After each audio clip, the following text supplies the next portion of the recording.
इससे क्या है, एकाग्रता की शक्ति बढ़ती है। हमारा मन जो बाहर की ओर फैला हुआ है, बाहर की ओर दौड़ता है, मन में चंचलता आती है, वो बंद हो जाती है। दूसरी बात है, जब हम शरीर की संवेदनाओं को देखते हैं, शरीर पर अपना दृष्टि घुमाते हैं, शरीर पर अपना ध्यान केंद्रित करते हैं, तो शरीर के अंदर क्या हरकत हो रही उसको हम अच्छी तरह समझते हैं।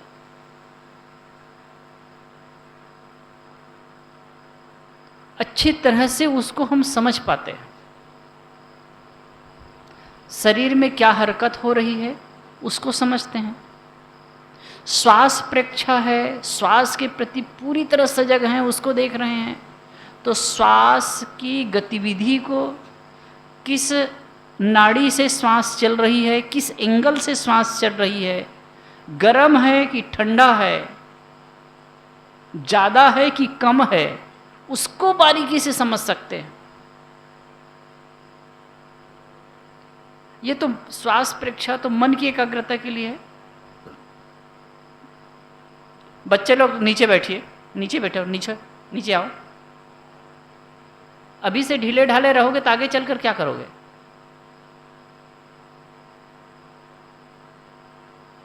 जो भी बच्चा पार्टी नीचे बैठे हैं,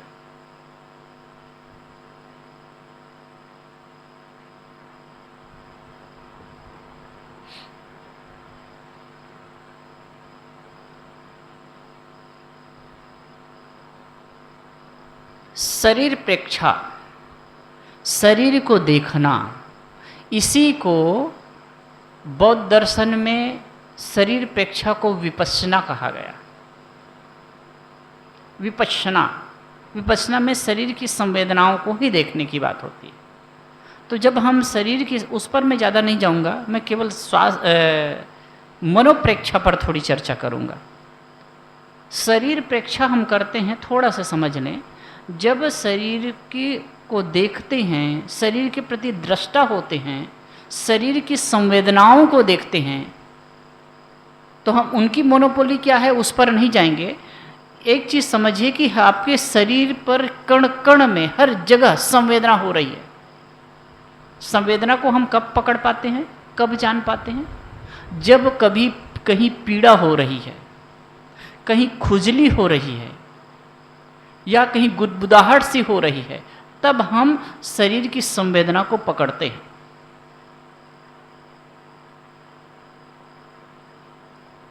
लेकिन 24 घंटे प्रत्येक क्षण, प्रत्येक कण में संवेदना हो रही है, उस चीज को हम महसूस नहीं कर पाते। जब मोटी संवेदना होती है, मोटी क्रिया होने लगती है, तो हम उसको पकड़ पाते हैं। लेकिन जब शरीर के प्रेक्षा होते हैं, होश पूर्वक शरीर को देखने लगते हैं, तो कण कण में, टिश्यू टिश्यू में जो संवेदना हो रही है उसको पकड़ सकते। एक विद्युत प्रवाह की तरह आप इस चीज को समझ सकते हैं। विद्युत प्रवाह की तरह, जैसे विद्युत का प्रवाह चल रहा है, ऐसे आप संवेदना को महसूस कर सकते हैं।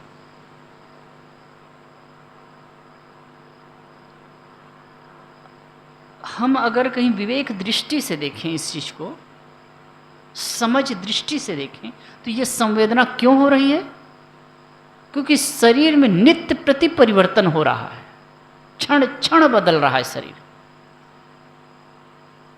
एक आदमी अगर 4 घंटा एक जगह बैठा है, तो करोड़ों कोशिकाएं उसके शरीर से झड़ जाते हैं।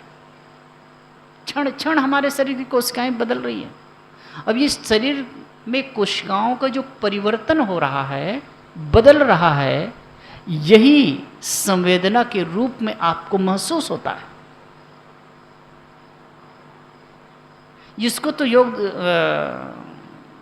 बौद्ध दर्शन कहता है कि आपके पुराने संस्कारों की वजह से, वो उनकी मान्यता है, उन पर हम नहीं जाएंगे, लेकिन सहज रूप से समझिए। गुरुदेव जी कहा करते थे ना, शरीर परिवर्तनशील है, शरीर नाशवान है, शरीर बदल रहा है।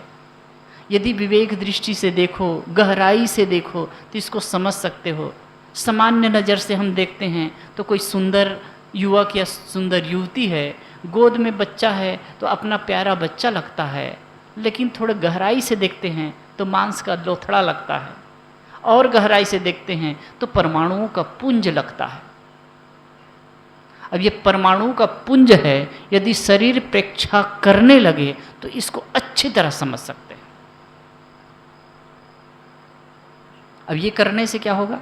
शरीर के प्रति जो मोहपन है, मोह भाव है, जो आत्म भाव है, स्वपन है, वो टूटेगा। खैर इसको तो करा भी सकता हूँ। दूसरी जो चीज़ है, हम मनोप्रेक्षा देख रहे हैं, मैं ज़्यादा इस पर न जा करके मन प्रेक्षा पर बात करें। मनोप्रेक्षा हम क्यों करते हैं? अब इससे क्या लाभ हो सकता है, क्या लाभ होना चाहिए, इस पर समझिए और बारीकी से आप करने लगें तो मन में विचार का बाउंडर चलता है।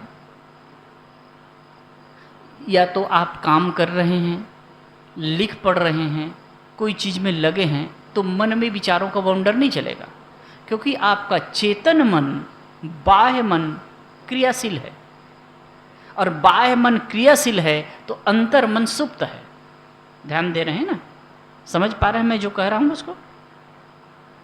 जब आप क्रियाशील हैं, कुछ भी कर रहे हैं, इंद्रियों के माध्यम से जो कुछ भी कर रहे हैं, उस समय आपका चेतन मन सक्रिय है, इसलिए थिंकिंग बंद है, उस ढंग से विचार प्रवाह नहीं चल रहा है। लेकिन जब बाहर से शांत हो जाते हैं, आपका चेतन मन शांत हो जाता है, तो अंतर मन का बाउंडर है, जो कुछ भी आपने किया धरा है वो उठने लगता है। और इसमें भी दो तरह की बातें, भूत के और भविष्य के। पुराने समय में आपने जो कुछ भी किया धरा है उसकी यादें, और वही यादें उठती हैं तो उसके हिसाब से भविष्य के लिए कल्पना। ये दो तरह से होता है। और इसमें भी रागात्मक और द्वेषात्मक, रागात्मक विचार आए हैं, द्वेषात्मक विचार आ रहे हैं, अब उन्हीं को उठाते धरते रहते हैं। जब आप साक्षी होते हैं, जब मनोदृष्टा होते हैं, सजग चीज से होशपूर्ण स्थिति में आप बैठे हैं और देख रहे हैं, तब जैसे ही आपकी देखने की स्थिति है, दृष्टापन है। दृष्टापन कब है? जब विचार हैं। जैसे ही आप होशपूर्वक देखे, विचार शांत। ये बात कही जाती है, विचार को देखो और छोड़ो, ये कहने का ढंग है। देखो और छोड़ो की बातें नहीं है, देखे कि छूटा वो। सांख्य दर्शन में कहा गया है कि ये जो प्रकृति है ना, प्रकृति है पुरुष के भोग और मोक्ष के लिए है। पुरुष नाम जीव, पुरुषेता पुरुष, गुरुदेव जी कहा करते थे, पुरुषेते पुरुषः, शरीर रूपी पुर में निवास करने वाला चेतन। शरीर रूपी पुर में निवास करता है चेतन, इसलिए उसे पुरुष कहा जाता है। और एक अर्थ और कहा करते थे, पुर उष, पुर नाम आगे, उष नाम जलाना, आगे आगे प्रकाश करता है, इसलिए इसे पुरुष कहा गया। तो प्रकृति, ये माया, इसके लिए भोग और मोक्ष के लिए है। प्रकृति पुरुष के लिए, चेतन जीव के लिए भोग और मोक्ष के लिए है। भोग के लिए कब है? जब ये जीव आसक्त होता है तो भोग के लिए उपस्थित होती है। बहुत महत्वपूर्ण कथन है ये। जब आसक्त होता है, ललचाई दृष्टि से, भोग दृष्टि से देखता है, तो वो भोग के लिए उपस्थित होता है। ये प्रकृति भोग के लिए उपस्थित हो जाती है। लेकिन जब देखता है, जब देख लेता है, होशपूर्ण सजग हो जाता है, तो लजा जाती है। अब इसको प्रायोगिक रूप से आप जीवन में अच्छी तरह समझ सकते हैं। जब आप दृष्टा होकर के, साक्षी होकर के मन को देखते हैं, जब साक्षी भाव में आप बैठ रहे हैं, कभी भी कोई विचार चले और होश आ गया, आपको देख सके, तो तुरंत शांत होता है कि नहीं होता है? क्या आपको प्रयास करके विचारों को बंद करना पड़ता है? जैसे ही देखे, जैसे ही सजग हुए विचार बंद। ठीक ऐसे ये प्रकृति के लिए भी बात है। तो जैसे देखे, जैसे सजग हुए विचार शांत।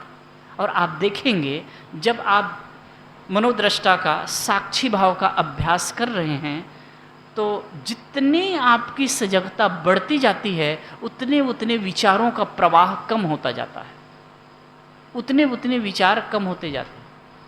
अनुभव अनुभव कोई गाड़ी खड़ी है, जब देखो तो क्या है।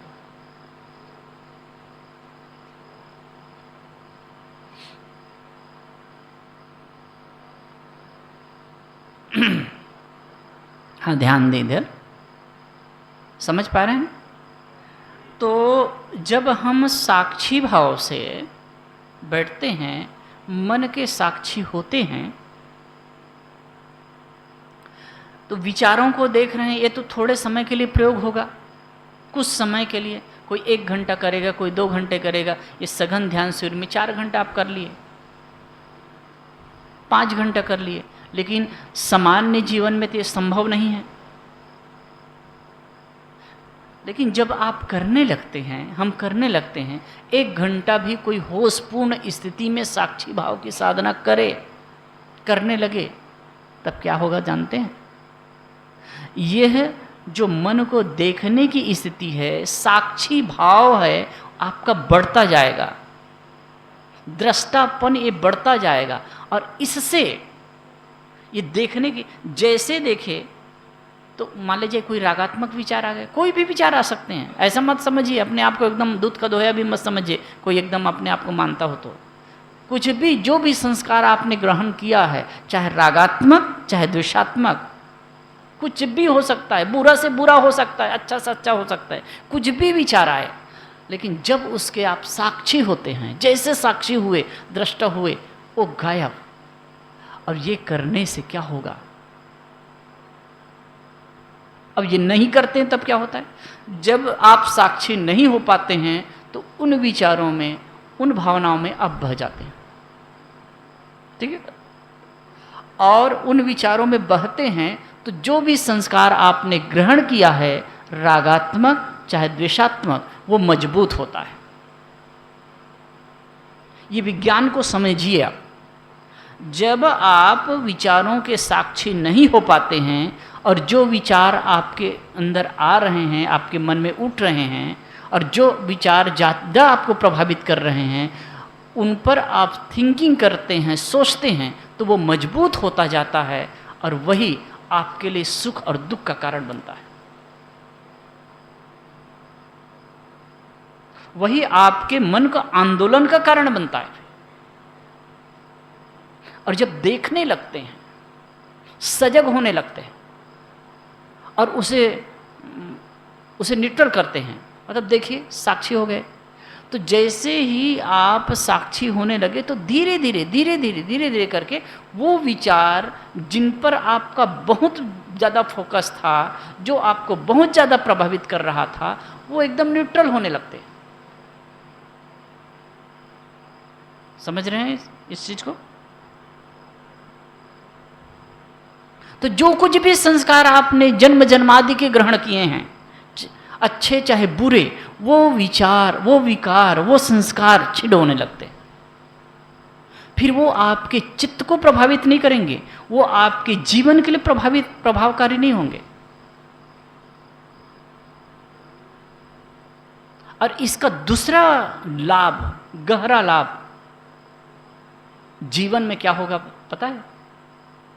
जैसे कि एक उदाहरण से समझिए, जैसे कि किसी ने मेरे साथ में गलत किया, मुझे गाली दी, मुझे मारा, और उसकी याद जब भी आती है तो स्वाभाविक से बात है मेरे मन में गुस्सा आएगा, मेरे अंदर खीज होगी, मन ही मन उनको गाली दूंगा, उनके लिए कुछ अलग सोचूंगा।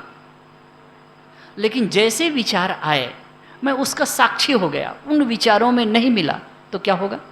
वो उनके साथ में जो द्वेषात्मक अनुबंध बन रहा था, जो ठोस हो रहा था, वो टूटेगा। और धीरे धीरे ऐसे होगा कि जब उनका विचार आया और गया, वो कुछ भी प्रभावित नहीं करेगा फिर। ठीक है, ऐसे ही किसी के साथ मेरा रागात्मक अनुबंध है, मैं किसी से राग करता हूं, किसी से मोह करता हूं, और वही बातें मेरे बार बार चित्त में आ रहा है,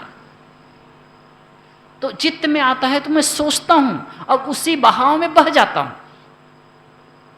लेकिन जब साक्षी होने लगता हूं, साक्षी की अवस्था बढ़ने लगेगी, तब क्या होगा, वो जैसे मोह के विचार आए, राग के विचार आए, और साक्षी होकर के देखा, आया सजग हो गया गायब, फिर आया सजग हो गया गायब।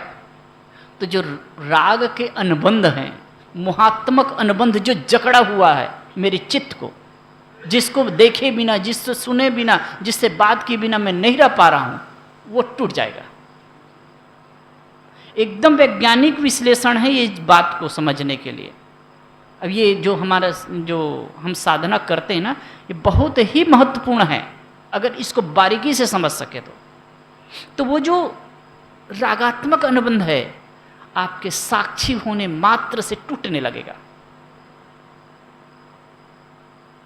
तो जो विचार, जो विकार हमें बहुत ज़्यादा प्रभावित करते थे, हमारे चित्त को आंदोलित करते थे, हमारे शरीर के लिए रोग का कारण बनते थे, मन का दुख का कारण बनते थे, वो टूटने लगेगा।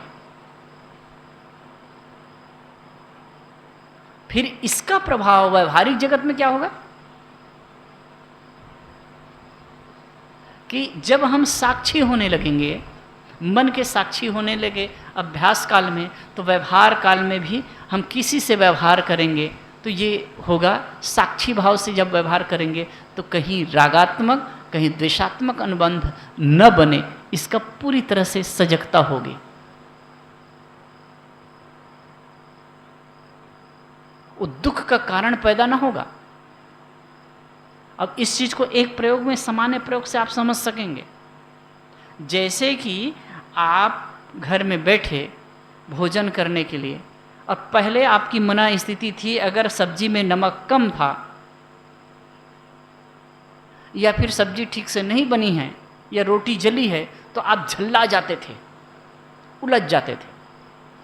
अब जो अगर कहीं साधना की साक्षी दशा बनने लगेगी ना, तो वो व्यवहार में क्या झलकेगा, क्या होने लगेगा कि वैसी परिस्थिति में भी आप रोटी के साक्षी हो सकते हैं, भोजन के साक्षी हो सकते हैं। स्वभावगत किसी की त्रुटि हो सकती है, ये भी एक बात समझिए कि कोई झल्ला भी जाए मन से, लेकिन तुरंत अगर साक्षी हो गया मन के, तो वो वहीं शांत हो जाएगा, वहीं शांत हो जाएगा वो। फिर वो जो आपके चित्त को प्रभावित करने वाला था, आपके व्यवहार को प्रभावित करने वाला था, वो नहीं होगा।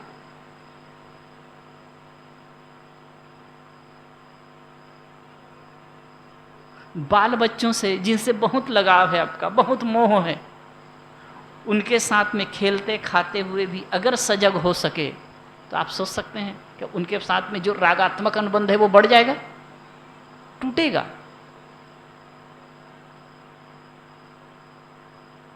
तो इन बातों को आप बारीकी से समझ लीजिए। आप कर रहे हैं तो ऐसा नहीं है कि यहाँ आए हैं बैठ करके कर रहे हैं तो कि यहाँ आप जागरूकता है, यहाँ कह रहे हैं, ऐसे महात्मा लोग कर रहे हैं।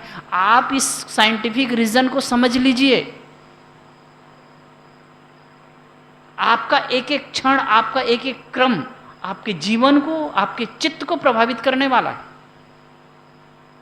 आप साधना के क्रम में बैठते हैं ना, 1 घंटा भी आप देखें, मैं ऐसा नहीं केवल आदर्शात्मक वाक्य ही बोल रहा हूँ, उसकी बात कभी कभी होता है, जैसे कि बैठे ध्यान में, कभी कुछ काम को लेकर के, कुछ होकर के, या शरीर को की स्थिति के हिसाब से कभी चित्त में विचार चल रहे हैं।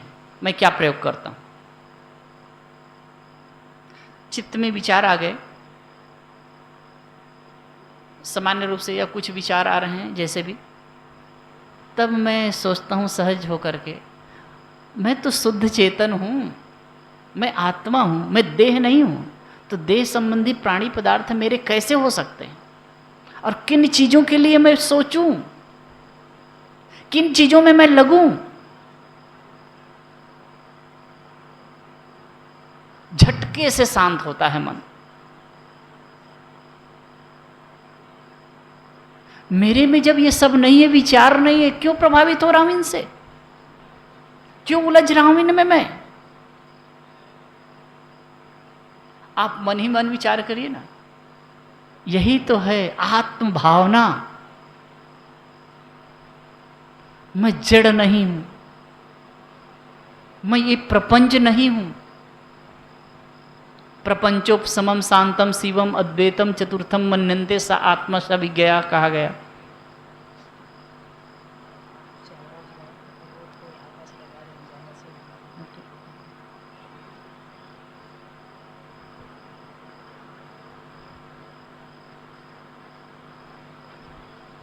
ये चीज को समझना, जब कभी भी हो तो ये जब विचार करने लगे तो जो चीज, जो बातें, जो विचार, जो संस्कार आपको प्रभावित कर रहे थे, आंदोलित कर रहे थे, सीधा से वो कटेगा। आप करके देखिएगा। कोई आपके परिजन बिछुड़ गए, उसको लेकर बहुत आंदोलित हैं, और कोई आपके चित्त में यह बात बैठा गए जिनके लिए तुम रोते हो, वो क्या है? माटी का पुतला, और तुम भी तो माटी के पुतले को लेकर के चल रहे हो, उनको लेकर के प्रभावित हो रहे हो। तुम्हें भी तो इस दुनिया को छोड़ करके जाना है। और इस चीज को आप उस समय गहराई से समझ लिए, क्या होगा? वो मोह, वो दुख रह पाएगा?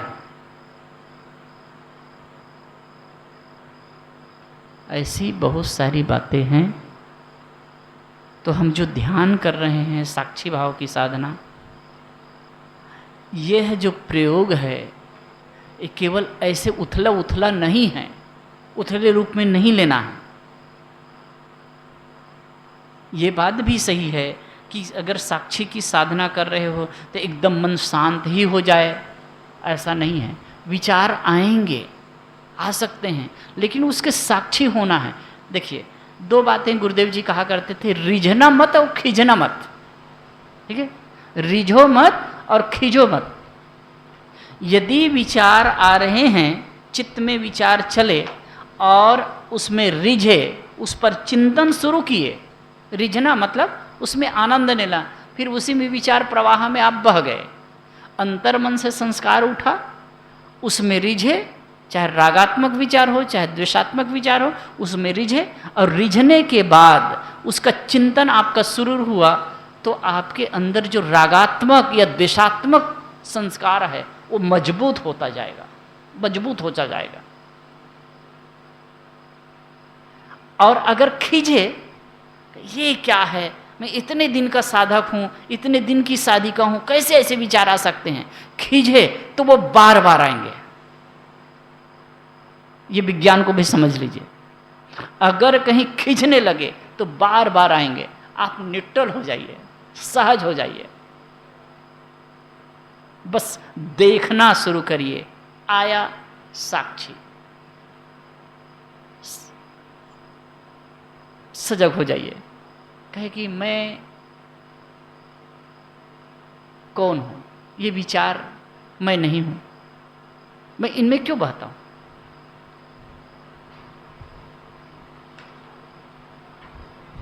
धीरे धीरे धीरे धीरे धीरे आप करने लगोगे ना, इतना अच्छा लगेगा, और विचारों के दृष्टा भी हो जाओ, इतना मजा की स्थिति आएगी, बता रहा हूं कि पूछो मत। मुझे तो लगता है कभी विचार आते हैं ना, तो लगता है कि जिन विचारों को लेकर के हम इतना उलझते हैं, क्या है, कुछ नहीं है, उनको मैं देख रहा हूं अलग। अब जब अलग है, वो देखने की स्थिति आ जाए तो क्या लगता है।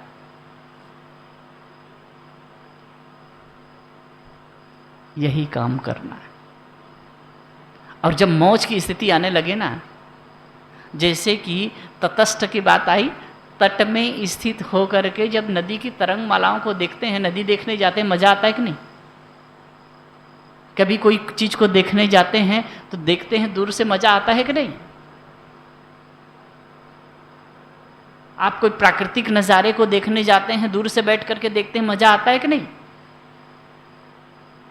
ऐसे ही अगर अपने आप को विचारों से अलग करके देखने लगेंगे तो मजा आ जाएगा। लगेगा इन्हीं विचारों में फंस करके उलझता हूं, इन्हीं में दुखी होता हूं, बड़ा मजा आएगा, अच्छा लगेगा। फिर वो चित्त आपको, वो विचार आपको प्रभावित नहीं करेंगे और धीरे धीरे धीरे वही है, लजा जाएंगे, अपने आप सहज शांत होते जाएंगे। और ये अगर स्थिति आने लगी, फिर न दो विचारों के बीच का जो डिस्टेंस है, दूरी है, वो बढ़ती जाएगी। और यह भी महसूस करेंगे कि एकदम शांत। और जो साधक साधिका ईमानदारी से करते हैं वो इस चीज़ को समझते होंगे कि धीरे धीरे धीरे धीरे करके मन शांत हो जाता है, तो इतना अच्छा लगता है, फिर घंटा भी बीत जाता है, पता नहीं चलता है। तो चलें, ये प्रयोग कुछ देर के लिए करें। साक्षी होना है मन के। जब विचार हैं तो साक्षी हैं, विचार शांत हो गए तो दृश्य मात्र,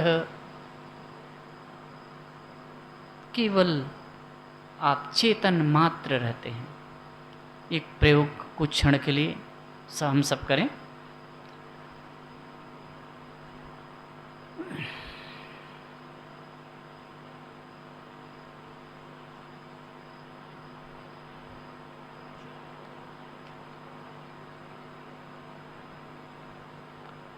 कुछ नहीं करना है, बिल्कुल सहज हो जाएं, बैठें और शांत। अगर विचार आए तो उसके प्रति सजग, उसके साक्षी।